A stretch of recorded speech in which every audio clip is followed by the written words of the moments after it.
ఇక్కడ వీడియోలో కనిపిస్తోంది కదా. సో ఇది యాక్చువల్లీ ఏంటి అంటే, నేను ప్రతిసారి ఒక ఎగ్జామ్ అయిపోయిన తర్వాత బయటికి రాగానే లేదా ఇంటికి వచ్చిన తర్వాత ఏమేమి క్వశ్చన్స్ ఇచ్చారు అని ఒక ఐడియా పెట్టుకుంటానన్నమాట.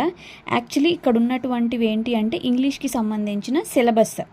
ఓకే, ఇది ఏంటి అంటే 2025లో ఆర్ఆర్బీ పీఓ మెయిన్స్లో ఇంగ్లీష్ సెక్షన్స్లో ఏ టాపిక్ నుంచి ఎన్ని క్వశ్చన్స్ ఇచ్చారు అని నాకు రఫ్గా ఐడియా ఉండి నోట్ చేసుకున్నాను.